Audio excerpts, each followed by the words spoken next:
Hey, Dickheads! Beaming from San Diego, California, straight to your brain hole, we've got a special bonus interview today. I'm not sure if we're in the same universe as we're recording this as you are listening, but we have somebody who can explain the science of multiverses to us. Yes, world-famous cosmologist and Nobel runner-up Brian Keating from the University of California, San Diego. He's not a dickhead himself, but he is an expert on multiverses. Hopefully it'll give you some more background when you're reading books like Flow My Tears, The Policeman Said, or Man in the High Castle, which definitely deal with the themes of multiverses. So, dickheads, strap on your science hats and dive into this discussion of multiple universes. Okay, hello, dickheads. We have a very special guest today. Brian Keating is a professor of cosmology from right here in San Diego, UC San Diego. We're going to talk about his work in a little bit. But, Brian, can you tell us your relationship to science fiction? Well, I was very deeply influenced by science fiction authors who also write science, that is, science nonfiction, and in particular Isaac Asimov and by Arthur C. Clarke. They were my two biggest influences growing up. Yeah, Isaac Asimov was my first love. So the Lucky Star books were what got me started when I was a little kid. Yeah, I liked a lot of his science fiction, but mostly his science nonfiction really just thrilled me. Right. So just tell our listeners what kind of research you do and what's your focus within cosmology and physics. So my group at UC San Diego builds telescopes that we take to strange places, either the bottom of the world, the top of the world, and mountains. We take it to Antarctica, we take them into space, and these telescopes don't see visible light. They see invisible light in the form of heat, and the specific type of heat or light that we're looking for is the afterglow of the fiery furnace of creation itself. So the universe's Big Bang was a very inhospitable moment, at least if we could have been there. And the heat left over is called the cosmic microwave background radiation. And it is a signature of the Big Bang. It's the oldest fossil light there is in the entire universe. Yeah, so you guys are old school, basically, in your research. Okay. All right, so we'll get back to a little more directly what you guys do, but this is a Philip K. Dick podcast, and I know you're not a huge PKD's not your style of science fiction. However, well, it might be. I haven't read. I haven't had the time to read it. I think I might after this interview. Right. We recommend Scanner Darkly is a good place to start. Yes. But so PKD dealt with a lot of issues that are, we always talk about his wackadoo science, and yes, he does a lot of science that is not very close to real. But what he does talk about a lot is multiverses, and there is growing science from when he first started writing about the concepts of multiverse in the 60s, and there's more that we understand about the multiverse. Can you explain to our listeners some of the science behind the theories of multiverses? Yeah, well, first of all, what is the multiverse? So the multiverse is a scientific hypothesis that holds that just as we know there are multiple planets in our solar system. We know that there are other stars. We even know that there are other planets just like the Earth around other stars just like the Sun. We know that there are other galaxies, and we know that those galaxies have the same 100 billion or maybe trillion stars and planets in them that our galaxy does. So when you add up all the numbers, you start to think there's huge amounts of potential other worlds, not unlike our own. But then they could also extrapolate and continue to extrapolate and say, well, maybe our universe is just one of many universes, maybe 100 universes, maybe a million, maybe a billion, maybe an infinite number of universes. And the collection, the superset of all universes, is now known as the multiverse. So it's strictly a hypothesis in that we can't physically access another universe. And these universes can be separated either in space or in time or in space and in time. And that's what makes it such a fascinating conjecture, and linked to my research inextricably through the connection between what's known as the theory of cosmic inflation, which is the really the power source behind the expanding universe, the Big Bang itself. So you guys are measuring how the universe is expanding, or from the Big Bang, and that's how you can.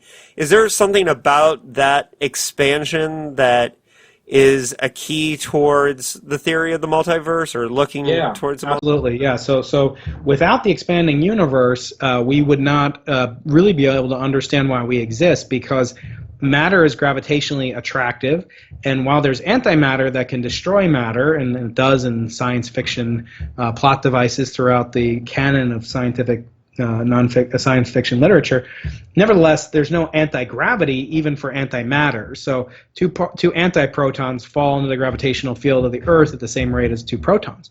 So the fact is that gravity is only attractive, but the existence of matter in the universe that's separated from other matter suggests that there's some force keeping them apart.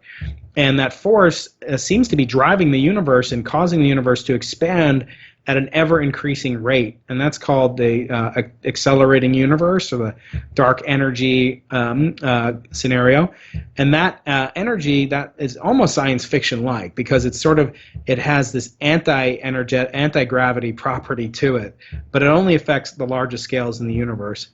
Nevertheless, if you run the movie of the universe history backwards in time, you would see that everything in the universe was once compressed, clumped together in a potentially infinitesimal speck of a point. And that point we call the Big Bang. And what actually caused the universe to initiate its expansion right after the Big Bang is called inflation. So we are looking actively for inflation. So the logical kind of leaps that you must make are that if the universe began with inflation, then there is a multiverse, according to most scientists that work in this field. Because time and space are both stretching. Do they stretch at different, or do they inflate at different rates at different parts of the universe? That's a very good question. I think you missed your calling. You should be in my lab at UCSD. Exactly. So, in fact, if the universe didn't expand at different rates at different places, then we, according to top minds in cosmology, we would not be having this conversation. Because what ends up happening is that the differing amounts of expansion lead to overdensities or underdensities in the fabric of space-time itself. So later on, what will happen is that ordinary matter that we're made of, protons, neutrons, croutons, in my case, that they all agglomerate together in the places where the density of this inflating field was higher.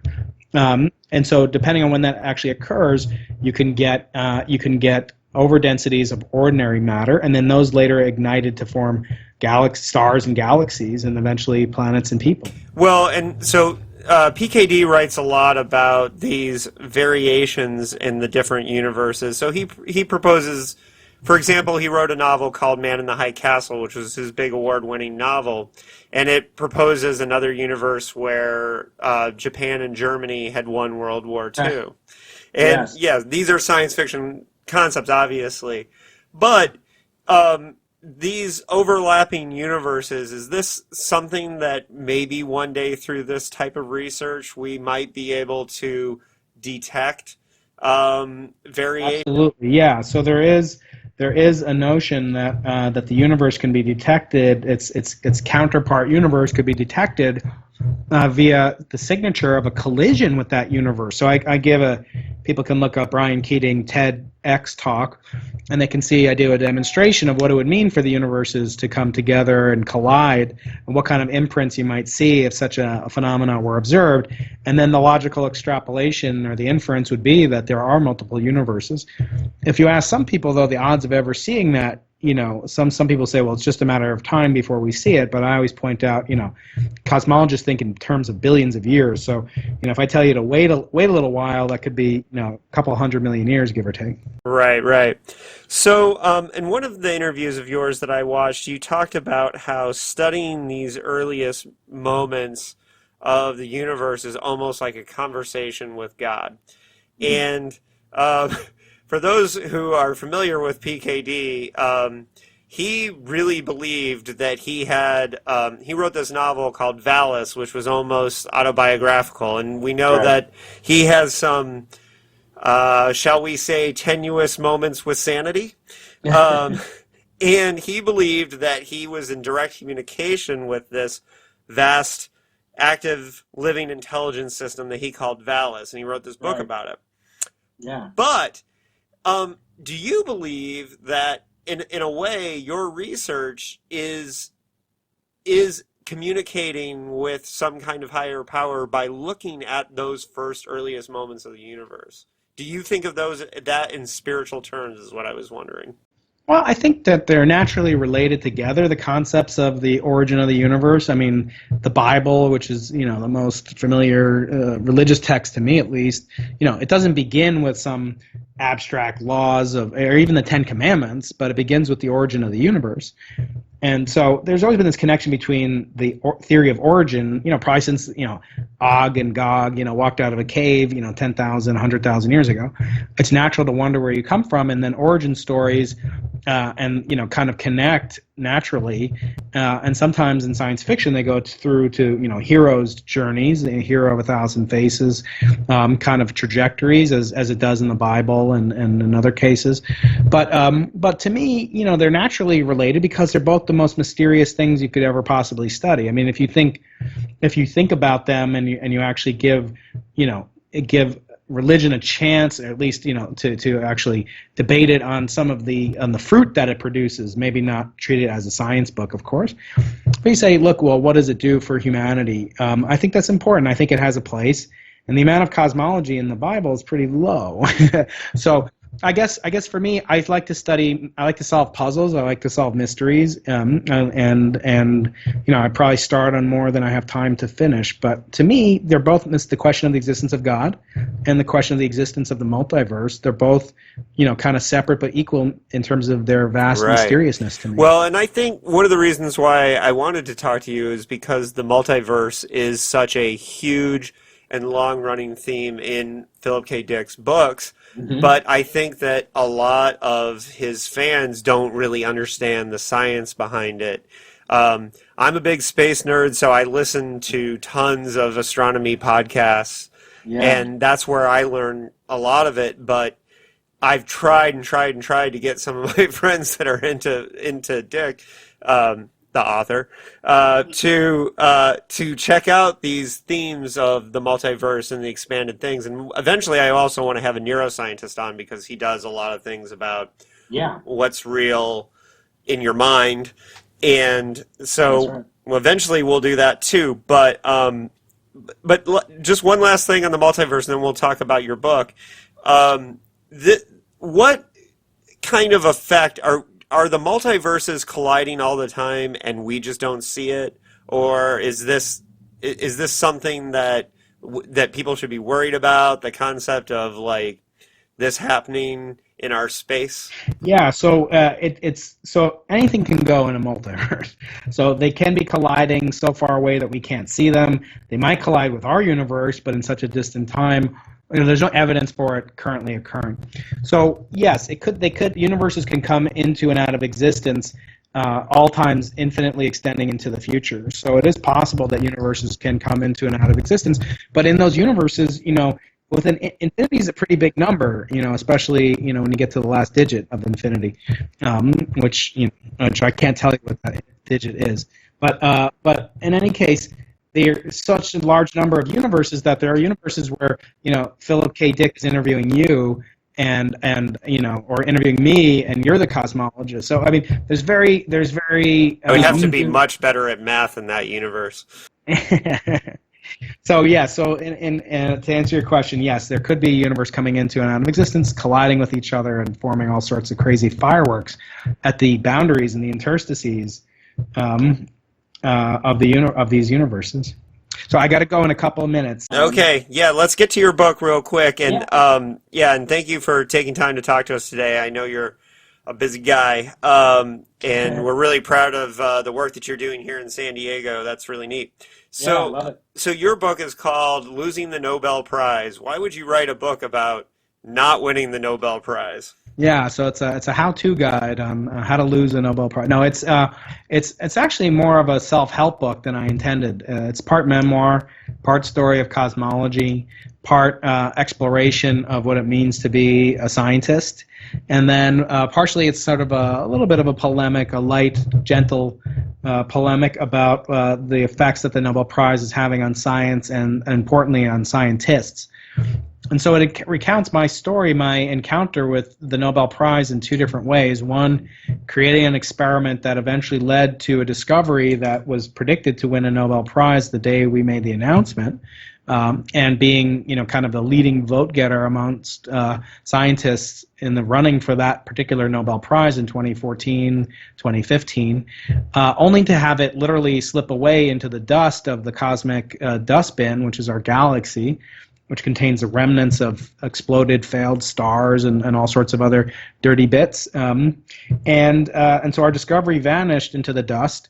And then not soon after that event, I was actually asked by the Swedish Royal Academy of Sciences, the organization that awards and selects Nobel Prizes each year, to nominate the winners of the next year's Nobel Prize. So, imagine you invite, somebody on your podcast and they turn you down and they say, no, actually, can you tell me, about a really good podcast I can be on? It was kind of embarrassing, kind of humiliating.